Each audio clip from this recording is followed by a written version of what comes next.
तो दोस्तों एक बेहतरीन मूवी प्रीस्ट 2 हमें एक हॉरर मूवी हमें देखने को मिलने वाली है।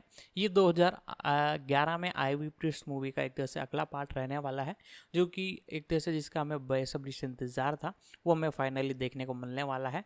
तो आज की इस वीडियो में हम इसके दूसरे पार्ट की पूरी अपडेट बताने वाले हैं। इसके pre production, releasing, casting, fact, detail update के बारे में पूरी इन्फॉर्मेशन इस वीडियो में एक ही वीडियो में कवर करने वाले हैं। तो आप वीडियो को जरूर से लाइक कीजिएगा ताकि आप तक ऐसी एक तरह से जो वीडियो है वो कंटिन्यू पहुंचते रहे, हमें मोटिवेशन मिलता रहे। तो आगे मैं इसकी और इन्फॉर्मेशन आपको बताता हूँ। प्रीस्ट 2011 की अमेरिकी एक्शन हॉरर फिल्म है जिसका निर्देशन स्कॉट स्टीवर्ट ने किया है, जिसे कोरी गुडमैन ने लिखा है और इसमें पॉल बेटनी ने मुख्य किरदार निभाया है। 2-3 यह ह्योंग मिन्वू के इसी नाम के कोरियाई कॉमिक पर आधारित है जो मोनोलिथ प्रोडक्शंस के कंप्यूटर गेम ब्लड से प्रेरित है। 4-5 एक वैकल्पिक ब्रह्मांड में स्थापित जहां मानवता और पिशाच सदियों से युद्ध करते रहे हैं। अंतिम पिशाच युद्ध के बाद एक अनुभवी योद्धा पुजारी तब तक गुमनामी में रहता है जब तक कि उसकी भतीजी लिली कोलिंस का पिशाचों द्वारा अपहरण नहीं कर लिया जाता। यह फिल्म 13 मई 2011 को रिलीज हुई थी। फिल्म ने $60 मिलियन के उत्पादन बजट के मुकाबले बॉक्स ऑफिस पर $78 मिलियन से अधिक की कमाई की, लेकिन आलोचकों ने इसकी आलोचना की, जिन्होंने फिल्म की दृश्य शैली और कला निर्देशन की प्रशंसा की, जबकि फिल्म में शैलीगत क्लिच, लेखन, अभिनय, संपादन और एक्शन दृश्यों के प्रयोग की आलोचना की। कथानक मनुष्यों और पिशाचों के बीच सदियों से चले आ रहे युद्ध ने ग्रह की सतह को तहस-नहस कर दिया और चर्च के अधीन एक धर्मतंत्र की स्थापना की। पिशाचों की सूर्य की रोशनी के प्रति संवेदनशीलता के बावजूद उनकी ताकत और गति के कारण उन्हें हराना असंभव था, जब तक कि मानवता ने दीवारों वाले शहरों में शरण नहीं ली और कुलीन योद्धाओं अर्थात पुजारियों को प्रशिक्षित नहीं किया, जिन्होंने स्थिति को बदल दिया। युद्ध के बाद अधिकांश पिशाच मारे गए, जबकि शेष को आरक्षित क्षेत्रों में रखा गया। युद्ध के बाद पादरी वर्ग जीवित बचे पुजारियों को छोड़ देता है, जो शहरी समाज में घुलने मिलने के लिए संघर्ष करते हैं। दीवारों वाले शहरों के बाहर कुछ मनुष्य चर्च के अधिनायकवादी नियंत्रण से मुक्त होकर जीवनयापन की तलाश में है। एक स्वतंत्र नगर के शेरिफ ऑगस्टीन हिक्स एक विशेष पुजारी, जिसे केवल पुजारी कहा जाता है, से संपर्क करते हैं। हिक्स ने पुजारी को बताया कि एक पिशाच समूह ने पुजारी के भाई ओवेन और उसकी भाभी शैनन को मार डाला है और उसकी भतीजी लूसी का अपहरण कर लिया है। लूसी से प्रेम करने के कारण हिक्स उसे बचाने के लिए पुजारी से मदद मांगता है। पुजारी पादरी से अपना अधिकार पुनः स्थापित करने का अनुरोध करता है, लेकिन नेता मोनसिग्नोर ओरेलस पिशाच की कहानी को खारिज करते हुए मना कर देता है। पुजारी शहर छोड़ देता है और ओरेलस उसे वापस लाने के लिए 3 पुजारी और 1 पुजारिन को भेजता है। प्रीस्ट और हिक्स नाइटशेड रिजर्वेशन पहुंचते हैं, जहां पिशाच और उनके सेवक परिचित रहते हैं। निवासियों द्वारा किए गए एक घात को विफल करने के बाद दोनों को पता चलता है कि ज्यादातर पिशाच 16 मीरा के पिशाच छत्ते में शरण लेते हैं, जिसके बारे में माना जाता है कि युद्ध के बाद उसे छोड़ दिया गया था। वहां उनकी मुलाकात प्रीस्टेस से होती है, जो उनके साथ जुड़ जाती है और चर्च के बजाय प्रीस्ट के साथ गठबंधन करना चुनती है। प्रीस्टेस और हिक्स एक विशाल हाइव गार्डियन को नष्ट कर देते हैं। उन्हें पता चलता है कि पिशाचों ने एक नई सेना तैयार कर ली है और जेरिको शहर की ओर एक सुरंग खोद ली है। रात होते होते ओरेलास के बाकी 3 पुजारी जेरिको पहुंचते हैं। एक बख्तरबंद गाड़ी आती है, जिसमें काली टोपी पहने एक शक्तिशाली व्यक्ति के नेतृत्व में पिशाचों का एक झुंड सवार होता है। जब पुजारी ब्लैक हैट के साथ आने के प्रस्ताव को अस्वीकार कर देते हैं, तो वह उन सभी को मार डालता है।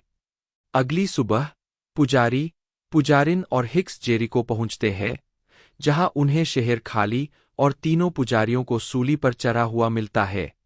पुजारी यह अनुमान लगाता है कि पिशाच दिन में यात्रा करने के लिए ट्रेन का इस्तेमाल करते हैं और रात में आजाद शहरों पर हमला करते हैं और उनका अंतिम निशाना दीवारों से घिरे शहर होते हैं।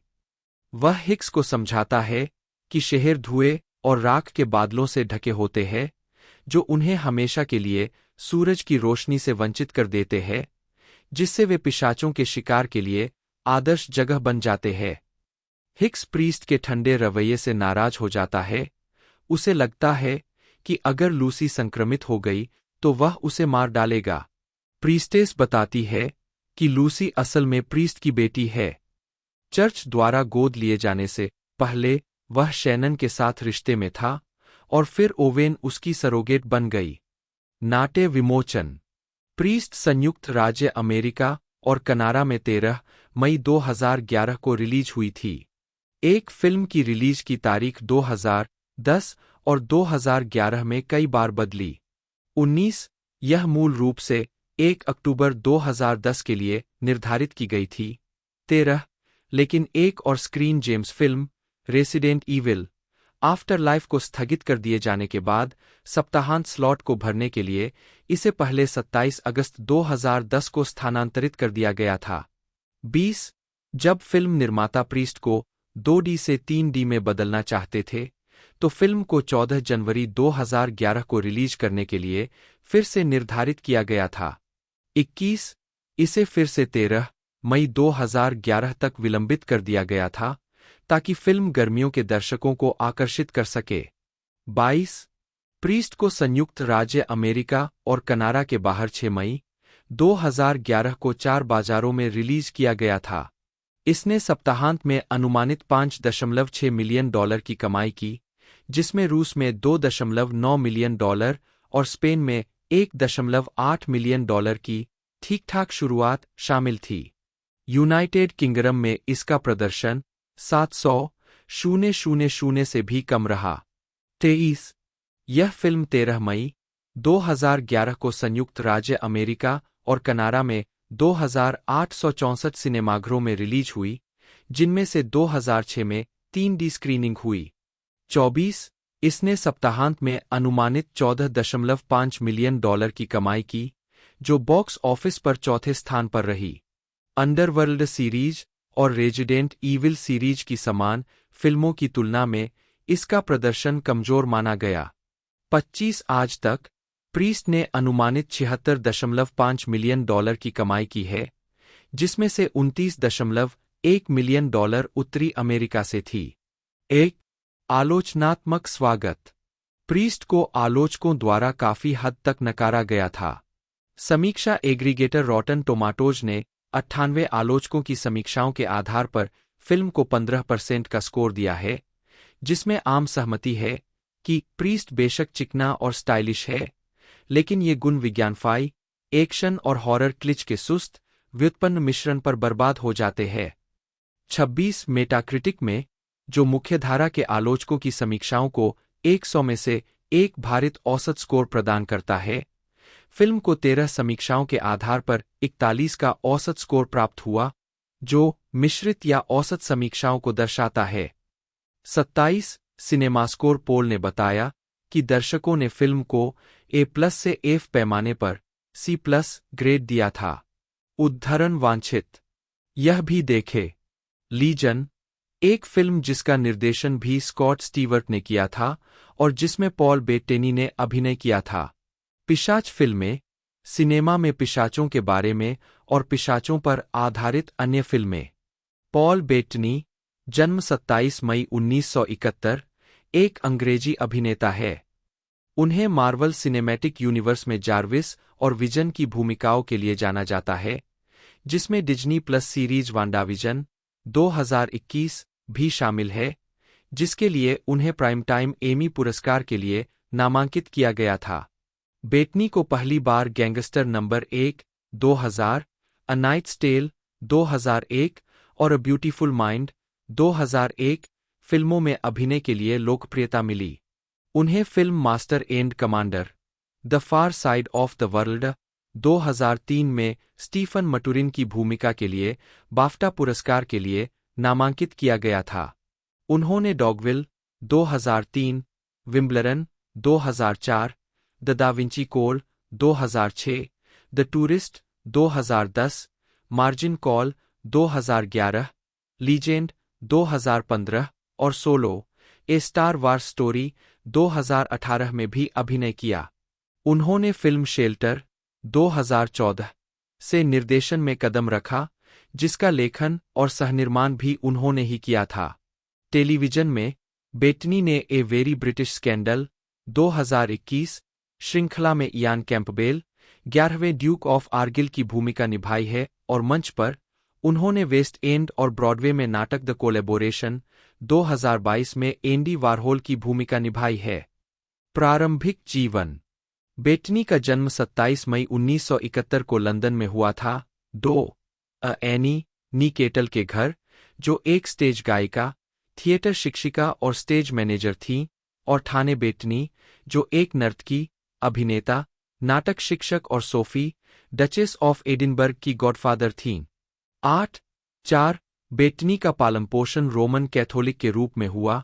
9. हालांकि उनकी पुष्टि के बाद चर्च में उनकी उपस्थिति कम हो गई।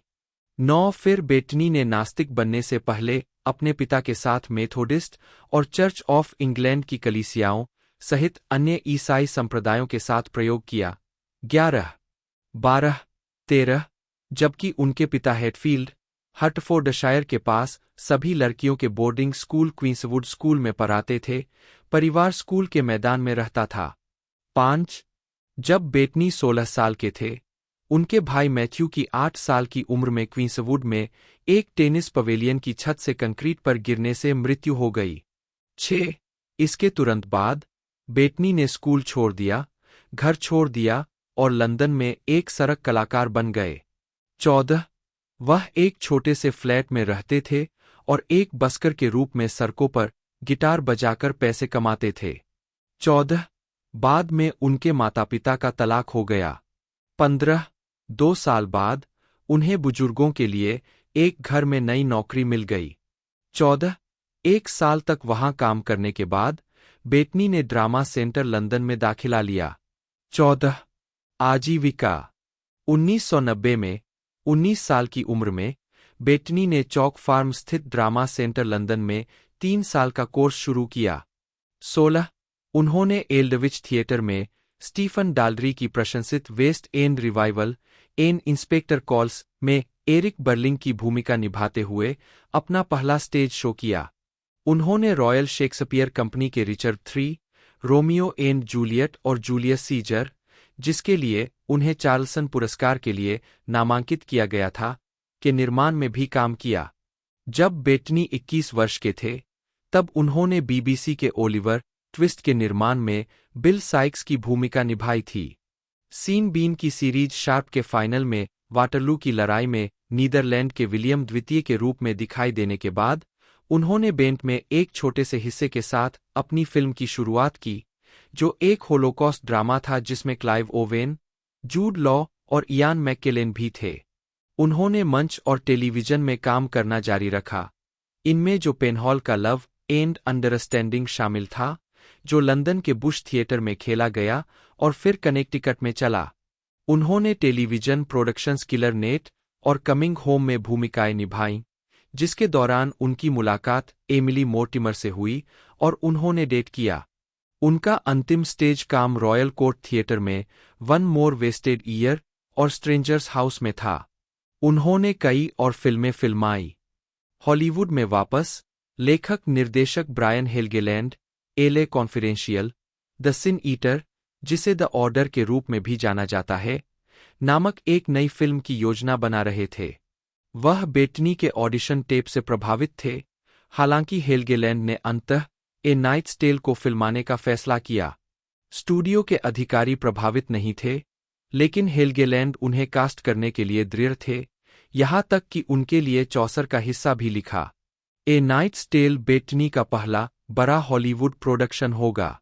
उन्हें ए नाइट्स टेल के लिए आलोचनात्मक प्रशंसा मिली, जिसमें सर्वश्रेष्ठ ब्रिटिश सहायक अभिनेता के लिए London film critics circle award जीतना भी शामिल था। फिल्म खत्म होने के बाद हेल्गेलैंड ने दृढ़ निश्चय किया कि हॉलीवुड को बेटनी की प्रतिभा को पहचानना चाहिए। उन्होंने अपने कई साथियों को ऑडिशन टेप दिखाया, जिसमें रॉन हॉवर्ड भी शामिल थे। उन्होंने लार्स वॉन ट्रायर की डॉगविले में एक भूमिका के लिए अपनी प्रतिबद्धता के कारण भूमिका को ठुकरा दिया। तीनों ट्रेन तक पहुंच जाते हैं, जहां प्रीस्टेस रेल की पटरियों को तहस-नहस करने के लिए आगे बढ़ती है, वहीं प्रीस्ट और हिक्स ट्रेन में चढ़ जाते हैं। पिशाचों और परिचितों से लड़ते हुए जैसे ही वे लूसी को ढूंढते हैं, ब्लैक हैट उन दोनों पर हावी हो जाता है। ब्लैक हैट प्रीस्ट का पूर्व साथी निकलता है, जिसे 16 मीरा पर हमले में बंदी बना लिया गया था। पिशाच रानी ने उसे अपना रक्त दिया, जिससे वह पहला पिशाच मानव संकर बन गया जो सूर्य पर जीवित बच सका।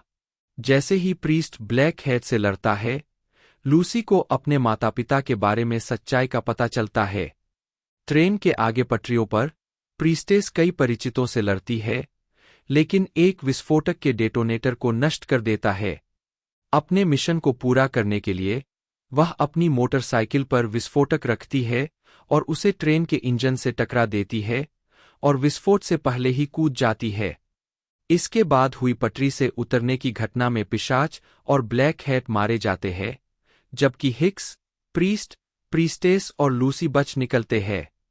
पुजारी शहर लौटता है और प्रार्थना सभा के दौरान ओरेलस से मिलता है और उसे जली हुई ट्रेन के बारे में बताता है, जिसमें पिशाचों के शव तो है, लेकिन रानी के नहीं। वह एक पिशाच का सिर जमीन पर फेंक देता है, जिससे कमरे में मौजूद सभी लोग चौंक जाते हैं। ओरेलस इनकार करते हुए जोर देकर कहता है कि युद्ध खत्म हो चुका है। शहर के बाहर पुजारी की मुलाकात पुजारिन से होती है, जो पुष्टि करती है कि दूसरे पुजारियों को सूचित कर दिया गया है और वे जल्द ही उनसे मिलेंगे।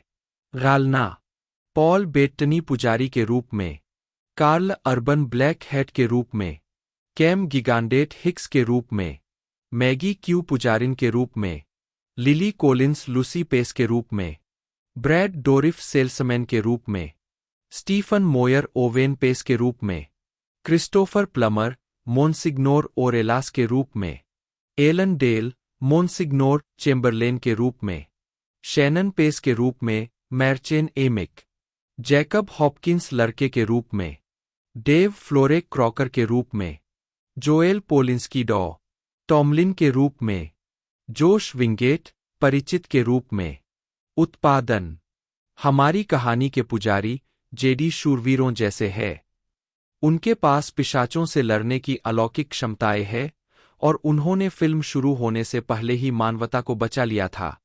अब एक पीढ़ी बाद समाज युद्ध से आगे बढ़ चुका है और पुजारी बहिष्कृतों जैसे हो गए हैं।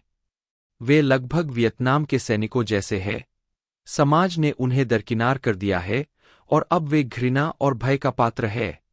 निर्देशक स्कॉट स्टीवर्ट 3 स्कॉट स्टीवर्ट द्वारा निर्देशित और कोरी गुडमैन द्वारा लिखित प्रीस्ट फिल्म मिनवू ह्युंग द्वारा लिखित अलौकिक हॉरर और एक्शन कोरियाई कॉमिक्स प्रीस्ट पर आधारित है।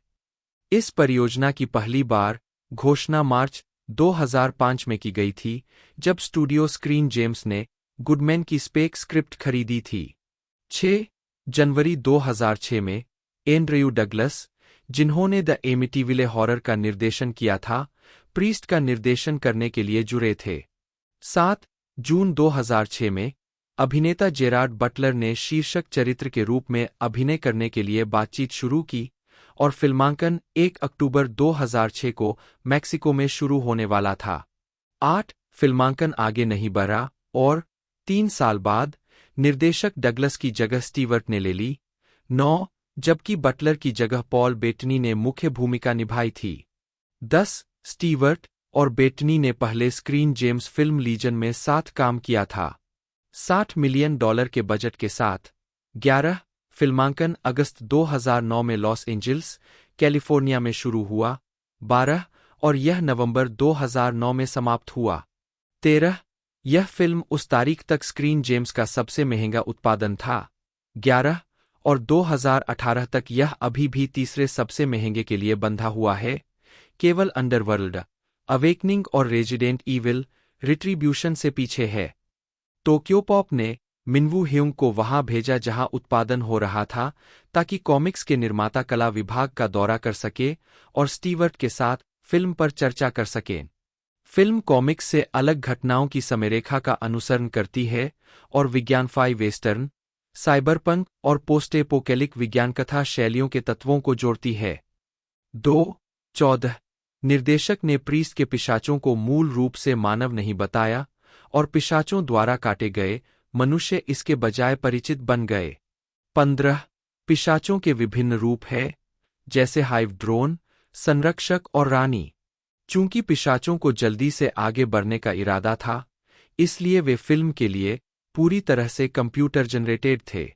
स्टीवर्ट ने कहा, वे हमारे दुश्मन हैं जिन्हें हम वास्तव में नहीं समझते, लेकिन हम सदियों से उनसे लड़ रहे हैं। वे रहस्यमय और अजनबी हैं और उनकी अपनी संस्कृति है। आपको लगता है कि वे सोचते और संवाद करते हैं, लेकिन आप वास्तव में यह नहीं समझ पाते कि वे क्या कह रहे हैं।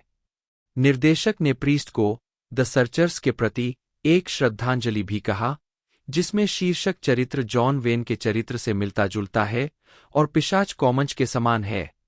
16 फिल्म का एनिमेटेड प्रस्तावना अमेरिकी एनिमेटर और निर्देशक जेंडी टार्टाकोवस्की द्वारा बनाया गया था।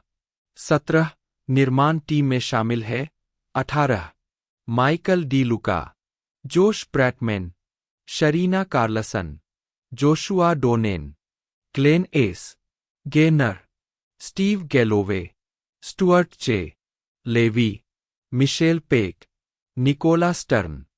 बेटनी की अगली बड़ी परियोजना में उन्हें पीटर वियर की film Master and Commander The Far Side of the World में ए ब्यूटीफुल माइंड के सहकलाकार रसेल क्रो के साथ फिर से अभिनय करते देखा गया।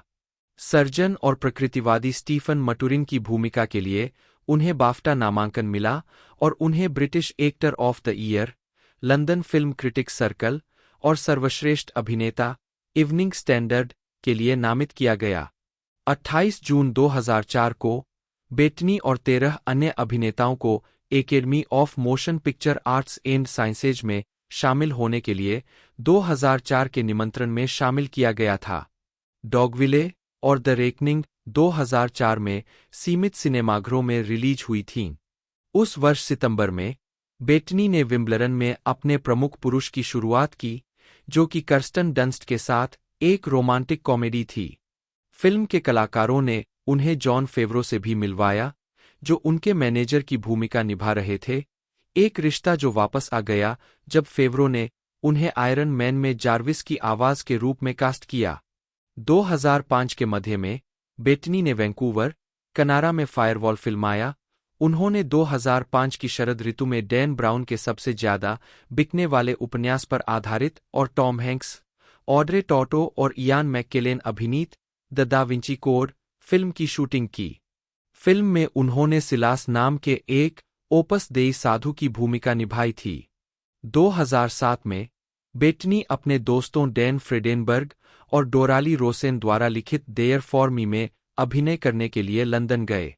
2008 में वे न्यू लाइन सिनेमा की पारिवारिक फंतासी इंकहार्ट में डस्टफिंगर नामक एक अग्निभक्षक की भूमिका निभाते हुए दिखाई दिए। 2009 में वे क्रिएशन में चार्ल्स डार्विन के रूप में दिखाई दिए, जिसमें उनकी अपनी पत्नी जेनिफर कोनेली के साथ अभिनय किया। 2010 में बेटनी द टूरिस्ट में जॉनी डेप और एंजेलिना जोली के साथ दिखाई दिए और लीजन में महादूत माइकल को चित्रित किया, जो मानवता पर दैवीय प्रतिशोध को दर्शाती एक फिल्म थी। उन्होंने प्रीस्ट और मार्जिन कॉल फिल्मों में अभिनय किया, दोनों 2011 में रिलीज हुई। बेटनी ने 2010 के आयरन मैन 2, 2012 के द एवेंजर्स, 2013 के आयरन मैन 3 और डिज्नीलैंड के इनोवेशन आकर्षण में जार्विस के रूप में अपनी आवाज की भूमिका को दोहराया। 2014 में बेटनी ने जॉनी डेप और साथी ब्रिटिश अभिनेता रेबेका हॉल के साथ फीचर फिल्म ट्रांसेंडेंस में अभिनय किया। उन्हें एक बार फिर डेप के साथ मोटरेकाई में जोड़ा गया, जो 2015 की एक मोशन पिक्चर थी जिसमें ग्वेनेथ पाल्ट्रो और इवान मैकग्रेगर भी थे। 5 साल तक जार्विस को आवाज देने के बाद बेटनी ने मार्वल सिनेमैटिक यूनिवर्स फिल्म में अपनी पहली ऑनस्क्रीन उपस्थिति 2015 की film Avengers Age of Ultron में विजन की भूमिका निभाते हुए दिखाई, 24-25 डिस्कवरी चैनल के टेलीविजन शो मैनहंट उनाबॉम्बर में बेटनी ने टेड काजिनस्की का किरदार निभाया था। Solo A Star Wars Story में बेटनी ने माइकल के विलियम्स की जगह ली थी। 26 जब विलियम्स को अंतिम फिल्म से हटा दिया गया था क्योंकि वह फिल्म के रीशूट के दौरान सेट पर वापस नहीं आ पाए थे, उनकी जगह बेटनी को कास्ट किया गया, जिसमें किरदार को मोशन कैप्चर एलियन से मानव में बदल दिया गया। 27-20 जनवरी 2018 को यह बताया गया कि बेटनी नेटफ्लिक्स श्रृंखला द क्राउन में Prince Philip, Duke of Edinburgh की भूमिका निभाने के लिए एक सौदे के करीब थे, मैट स्मिथ के बाद। 28 कुछ दिनों बाद 25 जनवरी को टीवी लाइन द्वारा यह बताया गया कि शेड्यूलिंग संघर्षों के कारण बेटनी अंतः साइन करने में असमर्थ थे।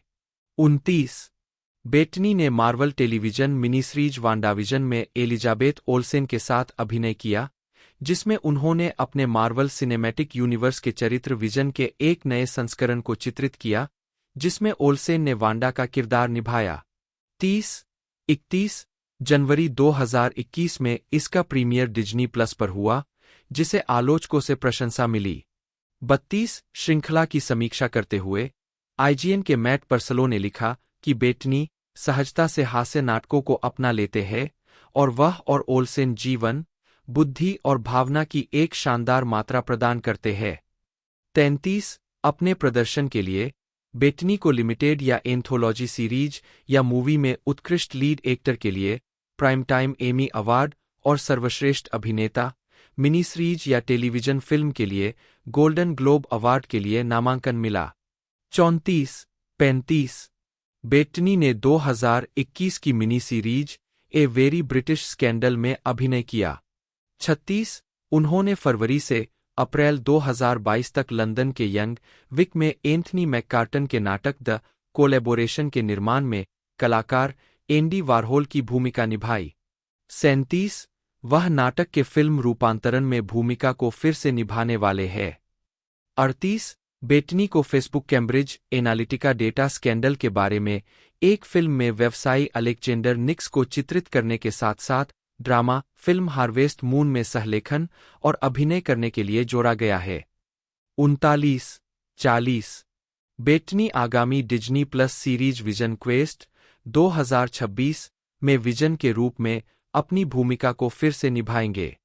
कैमरून जोसलिन गिगांडेट बटा KMND बटा 3 जन्म 16 अगस्त 1982 एक अमेरिकी अभिनेता है जिनके क्रेडिट में द ओसी पर एक आवर्ती भूमिका और फीचर फिल्मों Twilight, Pandorum, never back down, burlesque, EGA, priest और द मैग्निफिसेंट सेवन में उपस्थिति शामिल है। उन्होंने CBS की कानूनी ड्रामा सीरीज रेकलेस में भी अभिनय किया। 2016 से 2018 तक गिगांडेट ने audience network drama series ice में अभिनय किया। प्रारंभिक जीवन गिगांडेट का जन्म वाशिंगटन के टैकोमा में किम और जे गिगांडेट के घर हुआ था, जो द रॉक पिज्जा फ्रेंचाइजी के सहमालिक थे। 5 उनकी बहन केल्सी एक हेयर स्टाइलिस्ट है।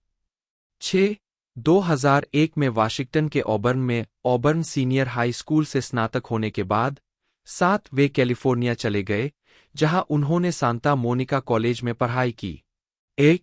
आजीविका 2003 में गिगांडेट ने अपराध टेलीविजन श्रृंखला CSI क्राइम सीन इन्वेस्टिगेशन में अतिथि भूमिका के साथ अपने अभिनय की शुरुआत की। 2004 और 2005 में गिगांडेट ने the young and the restless और जैक एंड बॉबी जैसे टेलीविजन शो में आवर्ती भूमिकाओं के साथ अपने टेलीविजन करियर को जारी रखा। 2005-06 में गिगांडेट को Fox teen drama television series The OC में केविन वोल्चोक के रूप में लिया गया, जो 15 एपिसोड में प्रदर्शित हुआ। गिगांडेट ने केविन की भूमिका निभाई, जो एक बुरा लड़का और विद्रोही प्रतिस्पर्धी सर्फर है, जो अमीर सोशलाइट मारिसा कूपर, मिशा बार्टन के साथ एक आकस्मिक संबंध विकसित करता है। 8 अगस्त 2007 में गिगांडेट को समिट एंटरटेनमेंट बटा मांडले पिक्चर्स की action drama film never back down में लिया गया। उन्होंने खलनायक बुरे लड़के और फाइटिंग चैंपियन रयान मैकार्थी की भूमिका निभाई, जो फिल्म के नायक को उतारने की तैयारी करता है। 9 गिगांडेट और सह कलाकार सीन फारिस ने 2008 MTV मूवी अवार्ड्स में बेस्ट फाइट के लिए एक पुरस्कार साझा किया। उन्होंने फिल्म के ट्रैकर पिशाच जेम्स की भूमिका निभाने के लिए अनुबंध किया। गिगांडेट को 2009 के MTV मूवी अवार्ड्स में रॉबर्ट पैटिंसन के साथ बेस्ट फाइट का दूसरा पुरस्कार मिला। 2008 में गिगांडेट ने 10वें वार्षिक यंग हॉलीवुड अवार्ड्स में वन टू वॉच का पुरस्कार जीता। अगस्त 2008 में गिगांडेट ने स्क्रीन जेम्स की अलौकिक हॉरर फिल्म द अनबॉर्न पर हस्ताक्षर किए, जिसमें उन्होंने नायक की प्रेमिका की भूमिका निभाई। 11 इसके अलावा 2009 में गिगांडेट ने साइंस फिक्शन थ्रिलर पेंडोरम में कॉर्पोरल गैलो के रूप में अभिनय किया। 12 2009 में गिगांडेट को थ्रिलर फिल्म द रूममेट में लीटन मेस्टर और मिंका केली के साथ कास्ट किया गया था। 13 अक्टूबर 2008 में गिगांडेट। 2010 में गिगांडेट ने EGA में एक ईसाई हाई स्कूल छात्र मीका का किरदार निभाया। 13 उसी वर्ष गिगांडेट ने सीधे सीधे DVD पर रिलीज होने वाली मनोवैज्ञानिक थ्रिलर द एक्सपेरिमेंट में खलनायक जेल गार्ड चेज की भूमिका निभाई। 13 2010 में गिगांडेट को फिल्म बर्लेस्क में कास्ट किया गया। फिल्म का लेखन और निर्देशन पहली बार निर्देशक स्टीव एंटिन ने किया था और इसमें चेर, क्रिस्टीना एगुइलेरा और स्टेनली टुकी ने अभिनय किया था। 14 2011 में गिगांडेट ने मनोवैज्ञानिक थ्रिलर ट्रेसपास में जोनाह का किरदार निभाया। 15 गिगांडेट ने 2011 की वैम्पायर थ्रिलर प्रीस्ट में सहायक भूमिका निभाई। 13 व्यक्तिगत जीवन। गिगांडेट ने 2008 में डोमिनिक गीसेंडॉर्फ से शादी की। उनकी 2 बेटियां एवरले और आर्मी और एक बेटा है जिसका नाम रेकर है। 16, 17, 18, 19, 20 गीसेंडॉर्फ ने अगस्त 2022 में तलाक के लिए अर्जी दी। 21, 16 अक्टूबर 2024 को गिगांडेट ने अभिनेत्री हन्ना जेम्स के साथ अपने चौथे बच्चे डेयर वाइल्डर जेम्स गिगांडेट नाम के एक लड़के का स्वागत किया। व्यक्तिगत जीवन। 1 जनवरी 2003 को बेटनी ने स्कॉटलैंड में अमेरिकी अभिनेत्री जेनिफर कोनेली से शादी की, जिनसे उनकी मुलाकात 2001 की फिल्म ए ब्यूटीफुल माइंड में साथ काम करने के दौरान हुई थी।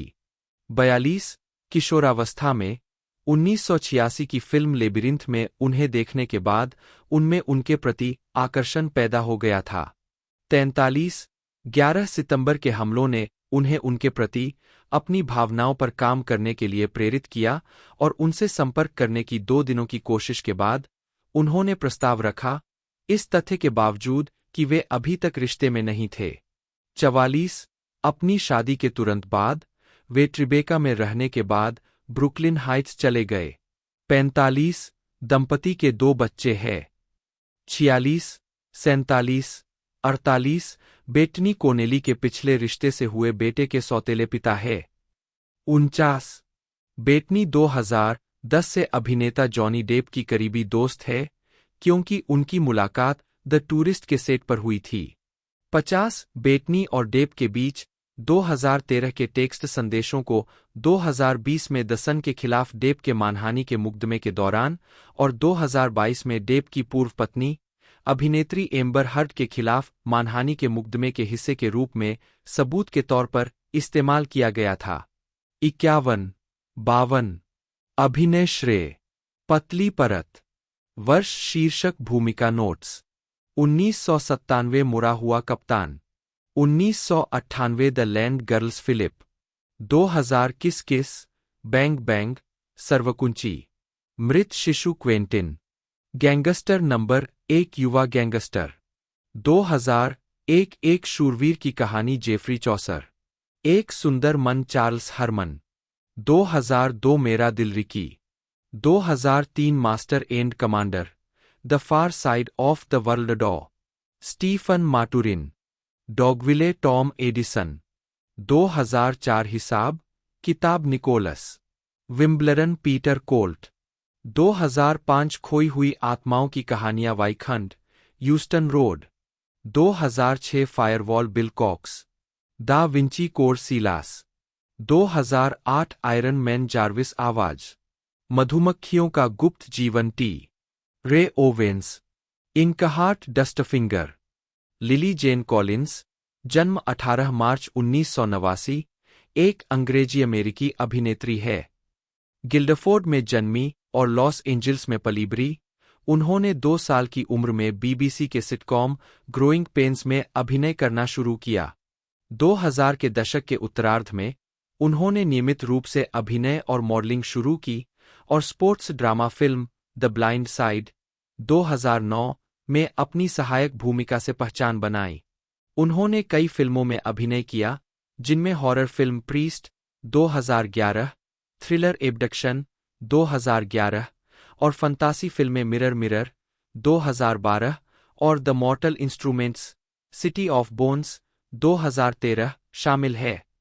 कोलिंस को romantic comedy film rules don't apply 2016 में एक युवा अभिनेत्री की भूमिका के लिए समीक्षकों द्वारा सराहा गया, जिसके लिए उन्हें सर्वश्रेष्ठ अभिनेत्री के गोल्डन ग्लोब पुरस्कार के लिए नामांकित किया गया था, और drama film To the Bone 2017 में एनोरेक्सिया से पीड़ित एक युवा वयस्क की भूमिका के लिए भी। वह biopic film Extremely Wicked, Shockingly Evil and Vile 2019, Tolkien 2019 और मैंक 2020 में दिखाई दीं।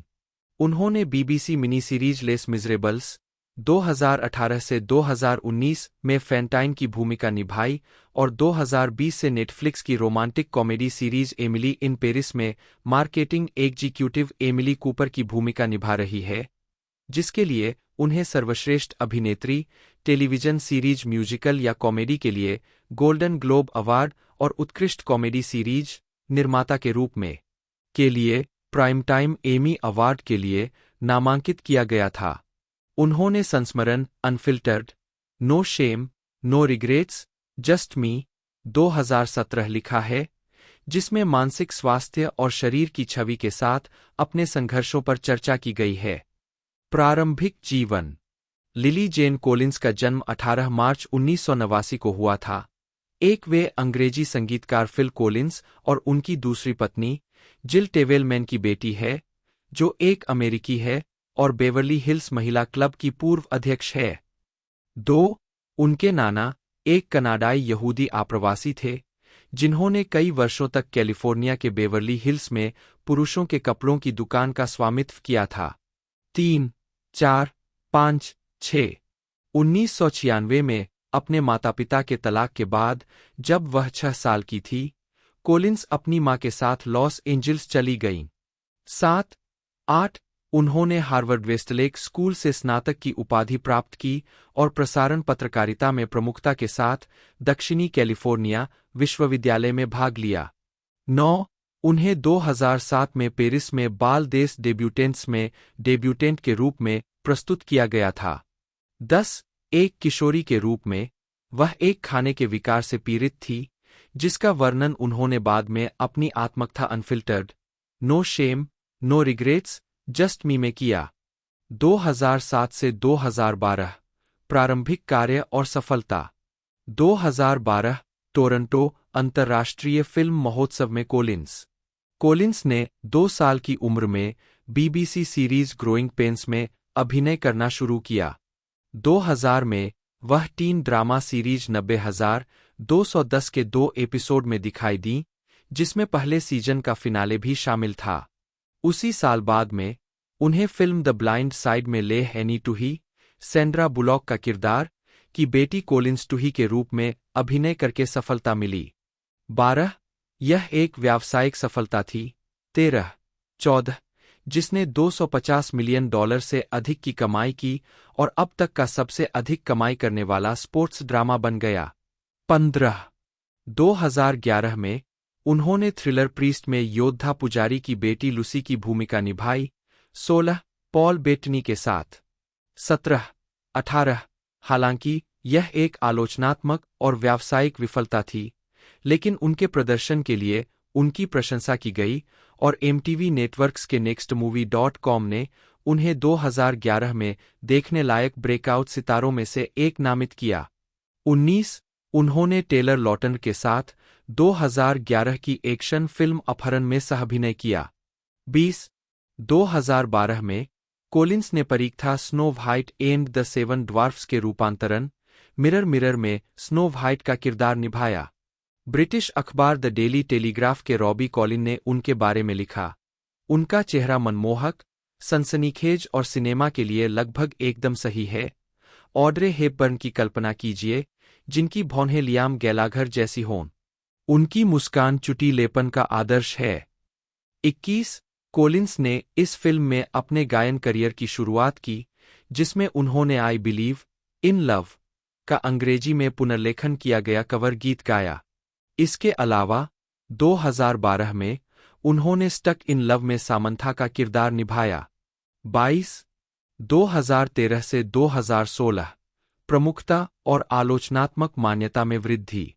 2013 वंडरकॉन में कोलिंस को शुरुआत में एविल डेड के 2013 के रीमेक में मुख्य भूमिका के लिए चुना गया था, लेकिन शेड्यूलिंग के मुद्दे के कारण उन्हें बाहर कर दिया गया। 24 उन्होंने अगस्त 2013 में जारी M83 के संगीत वीडियो क्लाउडिया लुइस में एक पृथ्वी भ्रमण करने वाले एलियन की शीर्षक भूमिका निभाई।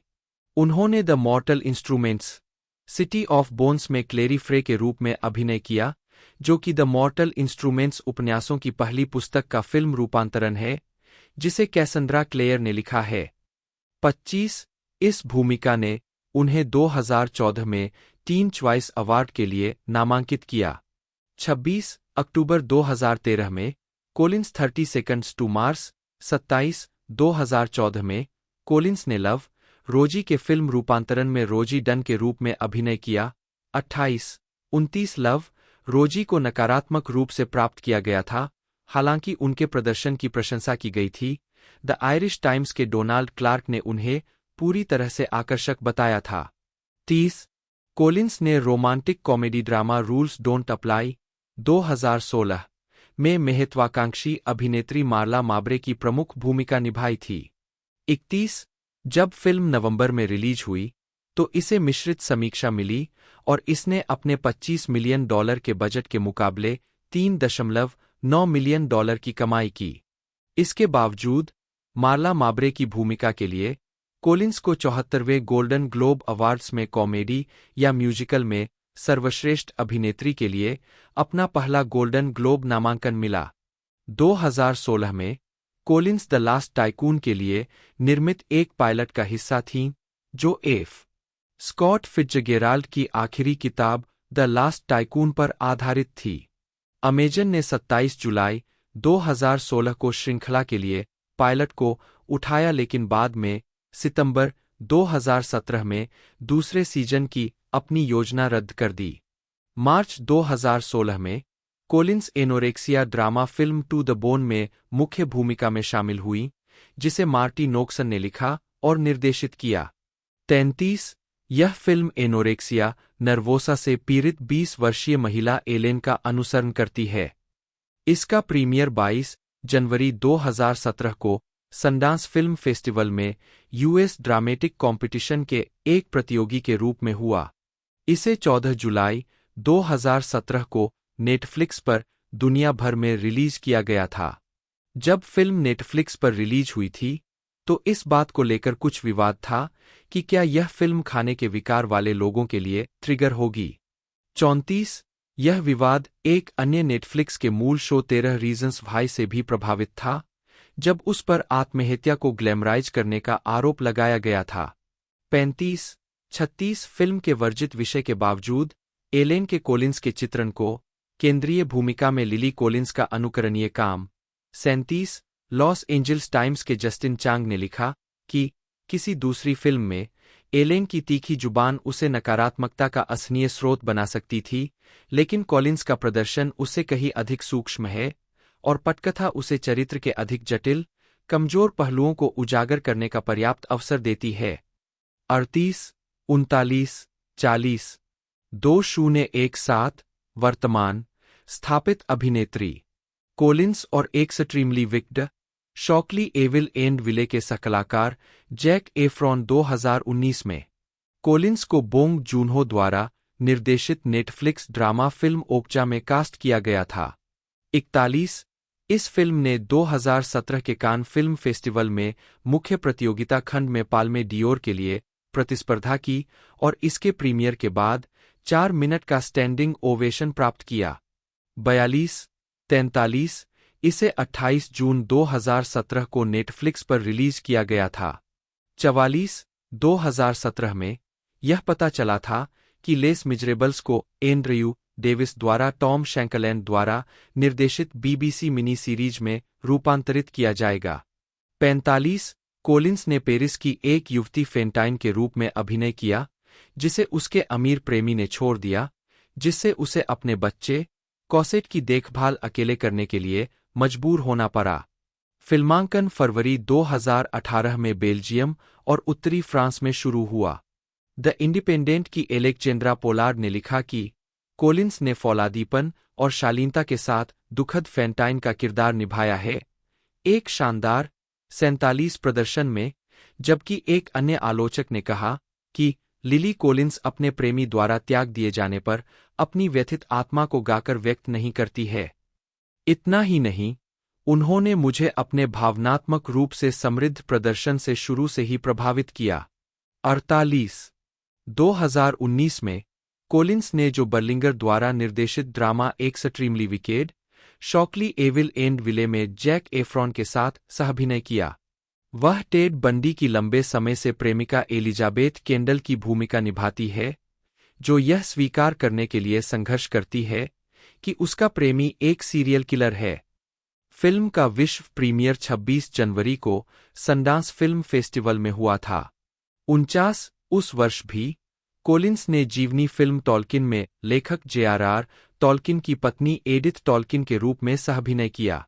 50 फिल्मांकन अक्टूबर 2017 में शुरू हुआ और दिसंबर में लपेटा गया। 51 और टॉल्किन 10 मई 2019 को रिलीज हुई।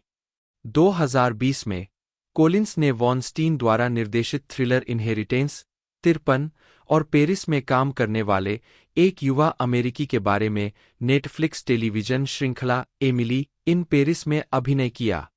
54 एमिली इन पेरिस के लिए कोलिंस को सर्वश्रेष्ठ अभिनेत्री, टेलीविजन श्रृंखला संगीत या कॉमेडी के लिए दूसरा गोल्डन ग्लोब पुरस्कार नामांकन मिला।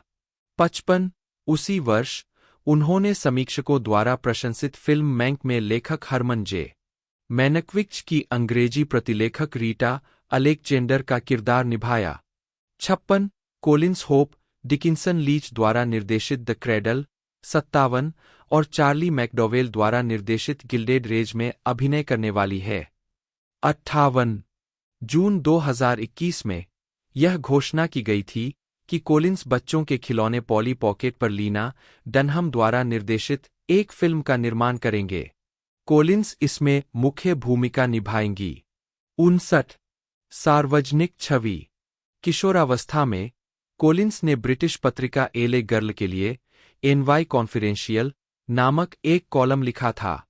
9 उन्होंने 17, 60 टीन वोग, 61 और लॉस एंजल्स टाइम्स के लिए भी लिखा है।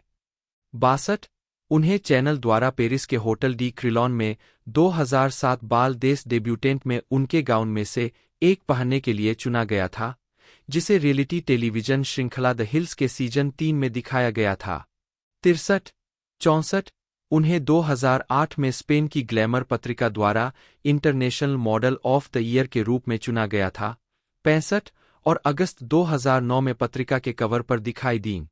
कोलिंस ने 2008 के अमेरिकी राष्ट्रपति चुनाव को Nickelodeon series Kids Pick the President में एक होस्ट के रूप में कवर किया। 62 66 उन्होंने नवीनतम रेड कार्पेट संवाददाता के लिए 2008 यंग हॉलीवुड पुरस्कार जीता। 67 वह मैक्सिम पत्रिका द्वारा 2009 में रॉक स्टार्स की सबसे हॉट बेटियों के रूप में नामित 20 महिलाओं में से एक थीं। 68 सक्रियतावाद कोलिंस एक मुखर एंटी बुलिंग अधिवक्ता है और एंटी बुलिंग संगठन बायस्टैंडर रिवॉल्यूशन की सेलिब्रिटी एम्बेसडर है। 69 2018 से वह गो कैंपेन की एक एम्बेसडर भी रही है, जो एक गैरलाभकारी संगठन है जो दुनिया भर में अनाथ और कमजोर बच्चों के जीवन को बेहतर बनाने के लिए जागरूकता और धन जुटाता है। 2024 के संयुक्त राज्य अमेरिका के राष्ट्रपति चुनाव में कोलिंस ने कमला हैरिस का समर्थन किया। 70 व्यक्तिगत जीवन। कोलिंस ने 2013 में कहा था कि अपने माता-पिता के तलाक के मीडिया कवरेज के कारण उत्पन्न कठिनाइयों को देखने के बाद वह सार्वजनिक रूप से अपने रिश्तों पर चर्चा करना पसंद नहीं करती थीं। 71 सितंबर 2020 में कोलिंस ने अमेरिकी फिल्म निर्देशक और लेखक चार्ली मैकडोवेल से अपनी सगाई की घोषणा की। 72 उनकी शादी 4 सितंबर 2021 को डंटन हॉट स्प्रिंग्स, कोलोराडो में हुई।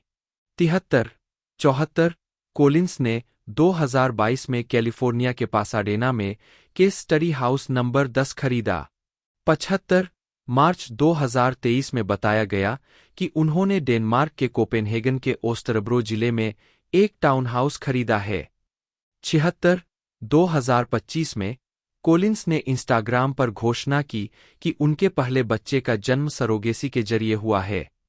Arthur Christopher Orme Plummer CC 13 दिसंबर 1929 5 फरवरी 2021 एक कनाडाई अभिनेता थे। उनका करियर 7 दशकों तक चला और उन्हें फिल्म, रंगमंच और टेलीविजन में उनके अभिनय के लिए पहचान मिली। उनके पुरस्कारों में 1 अकादमी पुरस्कार, 2 टोनी पुरस्कार और 2 प्राइम टाइम एमी पुरस्कार शामिल है, जिससे वे ट्रिपल क्राउन ऑफ एक्टिंग के एकमात्र कनाडाई प्राप्तकर्ता बन गए।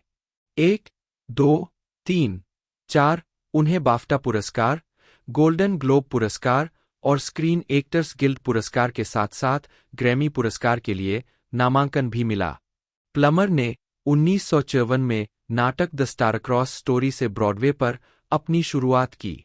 उन्हें 2 टोनी पुरस्कार मिले, एक साइरानो 1974 में साइरानो डे बर्जरैक की भूमिका के लिए सर्वश्रेष्ठ संगीत अभिनेता के लिए और दूसरा बैरीमोर 1997 में जॉन बैरीमोर की भूमिका के लिए सर्वश्रेष्ठ नाटक अभिनेता के लिए।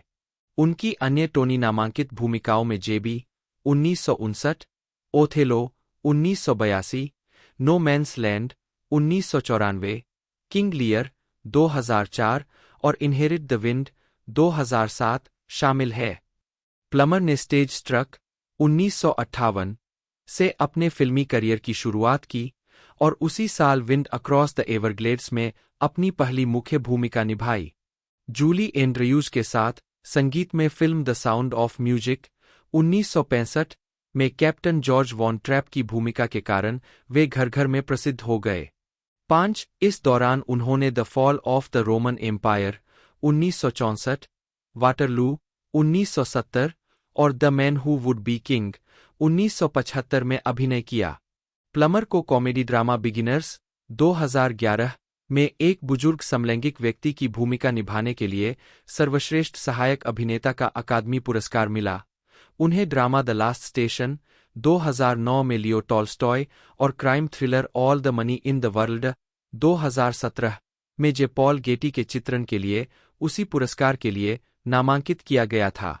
उन्हें The Return of the Pink Panther 1975, Some of hair in Time 1980, The Man Who Planted Trees 1987, Star Trek 6, The Undiscovered Country 1991, Malcolm X 1992, The Insider 1999, A Beautiful Mind 2001, The New World 2005, Syriana 2005, Inside Man 2006।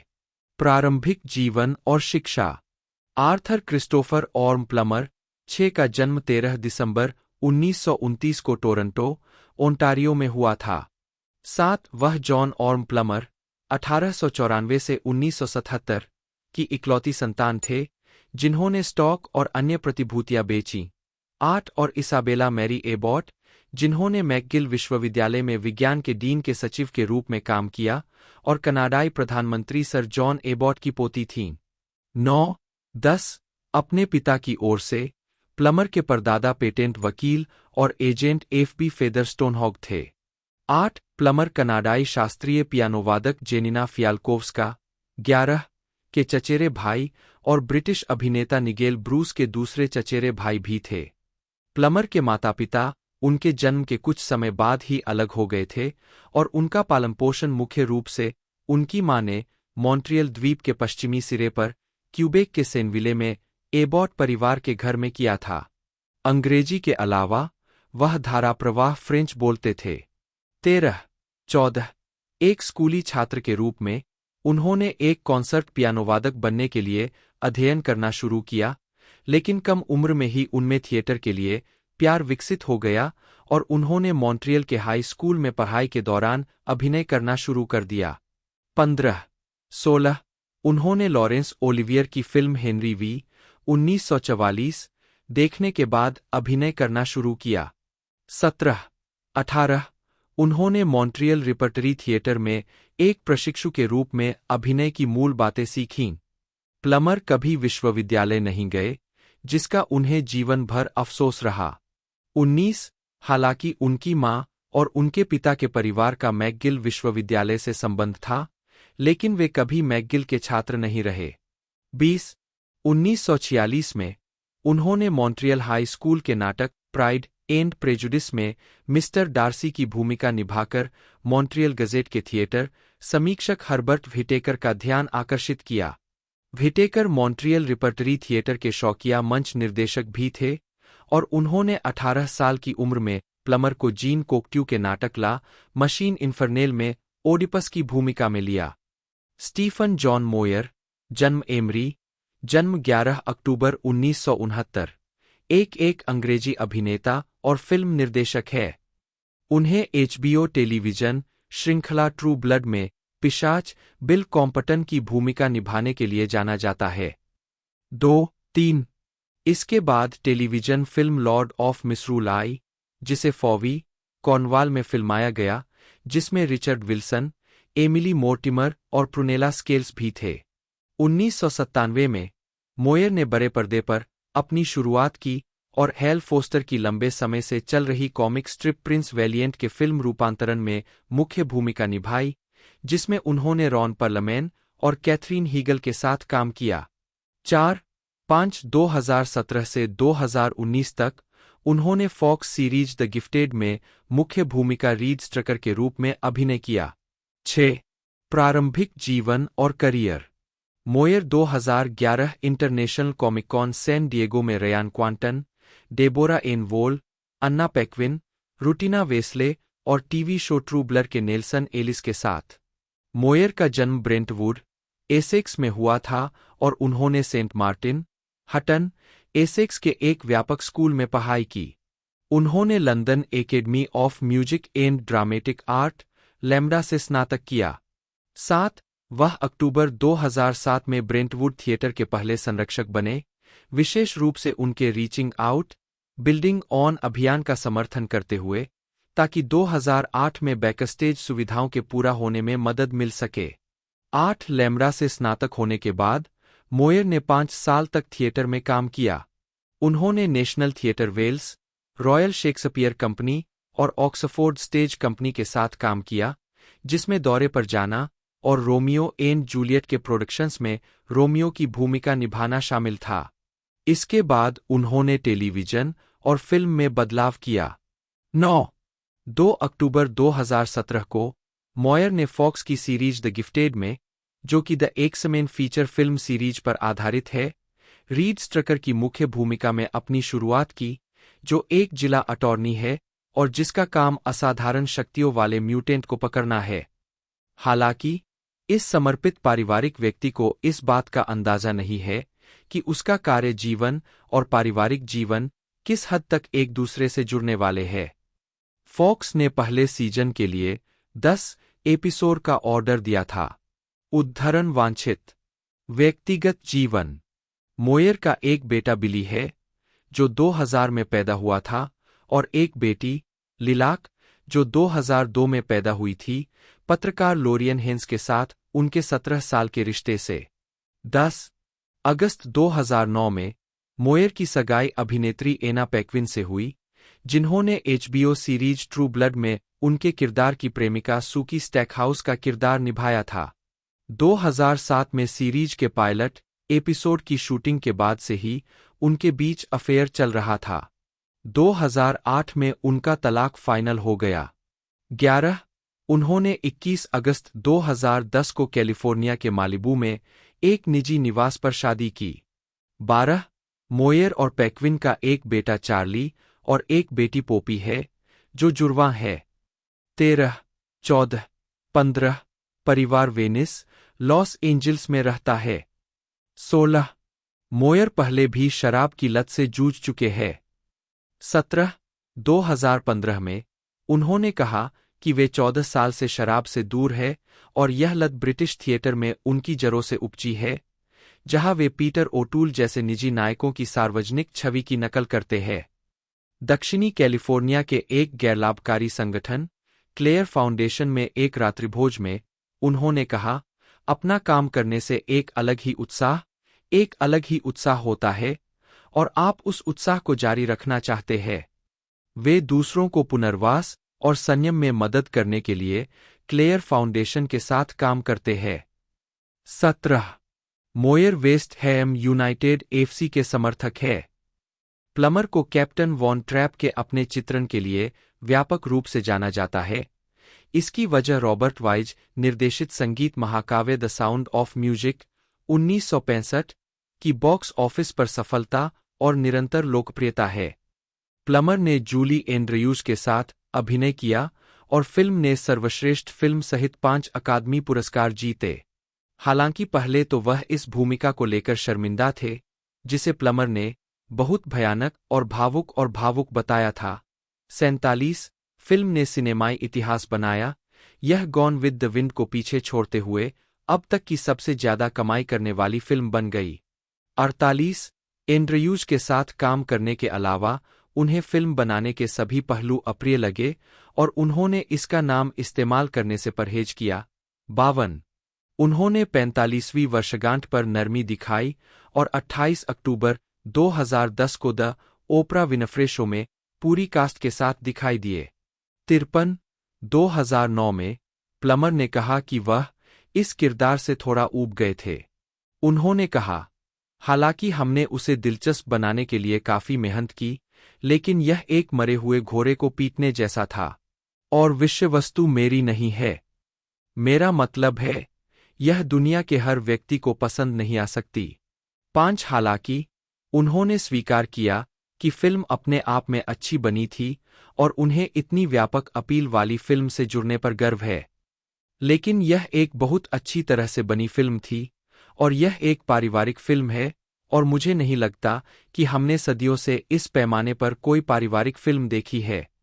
54 एक साक्षात्कार में उन्होंने कहा कि film बनाने की उनकी शानदार यादें हैं। 55 वह इनसाइड डेजी क्लोवर 1965 में थे, फिर ट्रिपल क्रॉस 1966 में द्वितीय विश्व युद्ध के एजेंट एडी चैपमैन की भूमिका निभाई और the night of the generals 1967 में फील्ड मार्शल इरविन रोमेल की सहायक भूमिका निभाई। डॉक्टर डोलिटिल के फिल्म रूपांतरण के लिए प्लमर को रेक्स हैरिसन की जगह लेने के लिए चुना गया था। बाद में इस फैसले को पलट दिया गया, लेकिन फिर भी प्लमर को अनुबंध पर हस्ताक्षर करने के लिए $87,500 का भुगतान किया गया। उसी समय Plummer stage play The Royal Hunt of the Sun में प्रदर्शन कर रहे थे और उनकी डोलिटिल की पूरी भागीदारी इतनी संक्षिप्त थी कि प्लमर ने कभी भी प्रदर्शन नहीं छोड़ा। 56 प्लमर ने ओडिपस द किंग 1968 और द हाई कमिश्नर 1968 में शीर्षक भूमिका निभाई, जिसमें उन्होंने बाद में एक ऑस्ट्रेलियाई की भूमिका निभाई। 35 The Royal Hunt of the Sun के 1969 के फिल्म रूपांतरण में प्लमर ने रॉबर्ट शॉ के पिजारो में इंका सम्राट अताहुआल्पा की भूमिका निभाई। 57 स्क्रीन पर प्लमर ने वाटरलू 1970 में ड्यूक ऑफ वेलिंगटन को चित्रित किया। द पाइक्स 1973 उनकी पहली कनाडाई फिल्म थी। उन्होंने the Man Who Would Be King 1975 में रुडयार्ड किपलिंग की भूमिका निभाई। वह पीटर सेलर्स के साथ comedy the Return of the Pink Panther 1975 और इलियट गोल्ड के साथ द साइलेंट पार्टनर 1978 में भी दिखाई दिए। वह Aces High 1976, Starcrash 1978, International Velvet 1978 और मर्डर बाय डिक्री 1979। जून 1971 से जनवरी 1972 तक वह रॉयल नेशनल थिएटर में दिखाई दिए। सीजन के लिए रिपर्टरी में अभिनय किया। वह नाटक जिनमें वह दिखाई दिए वे थे जीन जिराडॉक्स के एम्फीट्रियन 38 लॉरेंस ओलिवियर द्वारा निर्देशित 58, जॉर्ज बुचन की डेंटन डेट, निर्देशक जोनाथन मिलर, एड्रियन मिशेल की टाइगर, लुइगी पिरांडेलो की the rules of the game और यूजीन ओनील की long days journey into night London के न्यू थिएटर में। मई से जून 1973 तक वह ब्रॉडवे पर सायरानो में शीर्षक चरित्र के रूप में दिखाई दिए। उस वर्ष के अंत में उन्होंने नील साइमन की कई चेखव लघु कहानियों के रूपांतरण द गुड डॉक्टर में एंटोन चेखव की भूमिका निभाई। 59 एक और उल्लेखनीय नाटक जिसमें वे दिखाई दिए वह आर्थर मिलर के आफ्टर द फॉल का 1974 का रूपांतरण था, जिसमें उन्होंने फे डुनवे की मैगी के विपरीत क्वेंटिन जेसन रॉबर्ट्स द्वारा ब्रॉडवे पर शुरू किया गया एक हिस्सा 60 की भूमिका निभाई थी। 61 प्लमर ने 1973 में वाशिंगटन डीसी के कैनेडी सेंटर के ओपेरा हाउस में लवर्स एंड मैरमेन में और 1975 में उसी स्थान पर लव एंड मास्टरविल में अभिनय किया। 62 लव एंड मास्टरविल में प्लमर द्वारा व्यवस्थित प्रेम के विषय पर विलियम शेक्सपियर की रचनाओं का चयन शामिल था। उनके सहकलाकार जो कैल्डवेल, बीबी एंडरसन और लियोनार्ड निमोए थे। प्लमर ने 1978 में न्यूयॉर्क शहर के पब्लिक न्यूमैन थिएटर में न्यूयॉर्क शेक्सपियर फेस्टिवल के साथ ईएल डॉक्टरों के ड्रिंक्स बिफोर डिनर में एडगर की भूमिका निभाई। वे Lawrence Olivier, James earl Jones और जेम्स मेसन जैसे कलाकारों के साथ television mini series Jesus of Nazareth 1977 में हेरोड एंटिपस के रूप में दिखाई दिए। 64 उसी वर्ष उन्होंने बारबरा स्टैनविक और जीन सिमंस के साथ 5 बार एमी पुरस्कार विजेता टेलीविजन श्रृंखला द थॉर्न बर्ड्स में अभिनय किया। 1980 से 1997 रंगमंच पर वापसी। प्लमर राष्ट्रपति रोनाल्ड रीगन के साथ व्हाइट हाउस में 1985। इस दौरान Plummer romantic drama Some of hair in Time 1980, drama Eyewitness 1981, comedy Dragnet 1987 और शैडो डांसिंग 1988 में दिखाई दिए। प्लमर ने कुछ आवाज का काम भी किया, जैसे कि एन अमेरिकन टेल 1986 में हेनरी द पिजन की भूमिका और रॉकेडूडल 1991 में खलनायक ग्रैंड ड्यूक ऑफ ओवल्स, दोनों का निर्देशन डॉन ब्लथ ने किया था। 1982 में उन्होंने शेक्सपियर की त्रासदी ओथेलो के ब्रॉडवे प्रोडक्शन में अभिनय किया, जिसमें जेम्स अर्ल जोन्स मूर के विपरीत यागो की भूमिका निभाई। 65 प्रोडक्शन में केल्सी ग्रामर ने कैसियो और डायने वाइस्ट ने डेस्डेमोना के रूप में भी प्रदर्शन किया। न्यूयॉर्क टाइम्स के थिएटर समीक्षक फ्रैंक रिच ने अपनी मूल समीक्षा में लिखा, मिस्टर प्लमर अपने चरम रूप में एक सनसनीखेज अभिनेता ने शेक्सपियर के कट्टर खलनायक से कुछ ऐसा बनाया है जो जबरदस्त है। वह हमें इतनी शुद्ध और इतनी अथाह बुराई देते हैं कि वह आंसू ला सकती है। हमारे आंसू, जाहिर है, दुष्ट यागो के लिए नहीं है, यह गलत होगा। नहीं, मिस्टर प्लमर जो करते हैं वह हमें एक ऐसी सभ्यता के लिए रुलाना है जो ऐसे व्यक्ति को पैदा कर सकती है और उसे खिलने दे सकती है। 66 अपने प्रदर्शन के लिए उन्हें The Life and Adventures of Nicholas Nickleby में रोजर रीस से हारकर नाटक में सर्वश्रेष्ठ अभिनेता के लिए टोनी पुरस्कार का नामांकन मिला। 1948 से 1964 प्रारंभिक भूमिकाएं और थिएटर में पदार्पण। फोटोग्राफ कार्ल वान वेचेन द्वारा 1959। प्लमर ने 1948 में ओटावा की स्टेज सोसाइटी के साथ अपने पेशेवर अभिनय की शुरुआत की, जिसके बाद उन्होंने साथी प्रशिक्षु अभिनेता विलियम शैटनर के साथ मॉन्ट्रियल रिपर्टरी थिएटर में प्रशिक्षु कलाकार के रूप में भूमिकाएं निभाईं। 23 1952 में उन्होंने ब्रिटिश उपनिवेश बरमूडा के हैमिल्टन शहर के बरमूडियाना थिएटर में कई प्रस्तुतियों में अभिनय किया, जहां उन्हें एक अमेरिकी निर्माता ने देखा और भर्ती किया, हालांकि वह बरमूडा छोड़ने के लिए अनिच्छुक थे।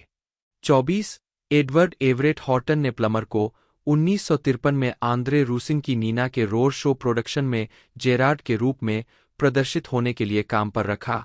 25 यह भूमिका 1951 में डेविड निवेन द्वारा ब्रॉडवे पर शुरू की गई थी। 26 प्लमर ने मैरी एस्टोर और मार्गरेट बैनरमैन के साथ अभिनय किया। उनकी अगली ब्रॉडवे उपस्थिति होम इज द हीरो सितंबर से अक्टूबर 1954 तक 30 प्रदर्शनों तक चली। Way the dark is light enough में ब्रॉडवे किंवदंती कैथरीन कॉर्नेल और फिल्म किंवदंती टायरोन पावर के समर्थन में दिखाई दिए, जो फरवरी से अप्रैल 1955 तक 69 प्रदर्शनों तक चली। नाटक ने कई शहरों का दौरा किया, जिसमें प्लमर ने पावर के अंडरस्टडी के रूप में काम किया। 28 उसी वर्ष बाद में वे अपनी पहली ब्रॉडवे हिट में जीन अनॉयल की द लार्क में जूली हैरिस, जिन्होंने टोनी पुरस्कार जीता, के साथ दिखाई दिए। इस सफलता के बाद वे नाइट ऑफ द ऑक में दिखाई दिए, जो सफल नहीं रही। वे 1955 में पेरिस में थिएटर सारा बर्नहार्ट में रॉबिन्सन जेफर्स के मीडिया के रूपांतरण में डेम जूडिथ एंडरसन के साथ जेसन के रूप में दिखाई दिए। इसके अलावा 1955 में उन्होंने American Shakespeare festival, Stratford, Connecticut में जूलियस सीजर में मार्क एंटनी और द टेम्पेस्ट में फर्डिनेंड की भूमिका निभाई। 1981 में वे हेनरी वी में मुख्य भूमिका निभाने के लिए अमेरिकन शेक्सपियर फेस्टिवल में वापस लौटे। 29 प्लमर ने अपना कनाडाई टेलीविजन डेब्यू फरवरी 1953 में कनाडाई ब्रॉडकास्टिंग कॉरपोरेशन के प्रोडक्शन ओथेलो से किया, जिसमें लोर्ने ग्रीन ने मूर की भूमिका निभाई थी। 30 उनका अमेरिकी टेलीविजन डेब्यू भी 1953 में स्टूडियो वन के एक एपिसोड द गैदरिंग नाइट से हुआ था, एक कलाकार के रूप में जिसे सफलता तब मिलती है जब उसकी दृष्टि उसे धोखा देने लगती है। वह 1950 के दशक में The Alcoa Hour, General Electric Theatre, Kraft Television Theatre और ओमनिबस जैसे नाटकीय शोकेस कार्यक्रमों और एपिसोडिक श्रृंखला में भी दिखाई दिए। 1956 में वह जेसन रॉबर्ट्स और कॉन्स्टेंस फोर्ड के साथ सीबीएस की एंथोलॉजी श्रृंखला अपॉइंटमेंट विद एडवेंचर के ए थीफ देयर वाज नामक एपिसोड में दिखाई दिए। उन्होंने 1957 में हेमलेट में शीर्षक भूमिका और स्ट्रैटफोर्ड में 12वीं रात में सर एंड्रयू एग्यूचेक की भूमिका निभाई। अगले वर्ष उन्होंने द विंटर टेल में लियोन्टेस, हेनरी चतुर्थ, भाग 1 में बारडोल्फ और मच अडो अबाउट नथिंग में बेनेडिक्ट की भूमिका निभाई। 29 1959 में प्लमर एलिया कजान के आर्चिबाल्ड मैक्लेश के पुलित्जर पुरस्कार विजेता नाटक जेबी के सफल ब्रॉडवे प्रोडक्शन में दिखाई दिए। प्लमर को उनके पहले Tony for best actor in play के लिए नामांकित किया गया था।